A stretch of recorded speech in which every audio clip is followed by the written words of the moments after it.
কারণ রুমি ফারহান আপাও যখন দেখি যে সংবিধান সংস্কার পরিষদের শপথ নেন না, সেটা কিন্তু আমাদের মনে একটা প্রশ্ন জাগিয়ে তুলে।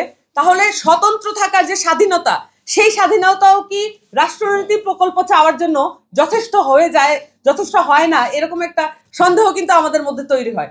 আমরা দেখেছি যে পূর্ববর্তী, যেমন ধরেন শেখ মুজিবুর রহমানের মতো বড় নন্দিত নেতা, তারা কিভাবে আসলে বাংলাদেশের বিপক্ষে অবস্থান করলেন, একটা পর্যায়ে গিয়ে তার অবস্থানও বাংলাদেশকে কিভাবে প্রশ্নবিদ্ধ করে ফেললো, বাংলাদেশের রাষ্ট্রনৈতিক নতুন প্রকল্পকে, মুক্তিযুদ্ধের মধ্য দিয়ে পাওয়া নতুন আকাঙ্ক্ষাকে কিভাবে প্রশ্নবিদ্ধ করে ফেললো।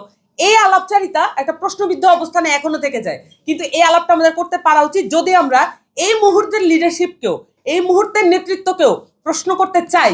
তাহলে ওই সময়ের নেতৃত্বকেও প্রশ্ন করতে পারা উচিত আমাদের।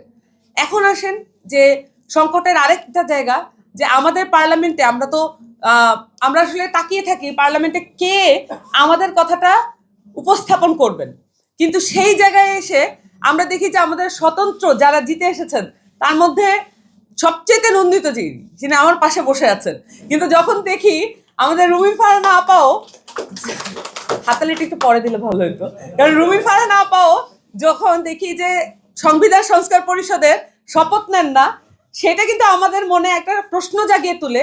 তাহলে স্বতন্ত্র থাকার যে স্বাধীনতা, সেই স্বাধীনতাও কি রাষ্ট্রনীতি প্রকল্প চাওয়ার জন্য যথেষ্ট হয়ে যায়, যথেষ্ট হয় না, এরকম একটা সন্দেহ কিন্তু আমাদের মধ্যে তৈরি হয়। সো আমি যেটা বলতে চাচ্ছি যে আমাদের সংসদ কেন্দ্রিক যে স্বতঃস্ফূর্ততা, সেই স্বতঃস্ফূর্ততা যথেষ্ট নয়।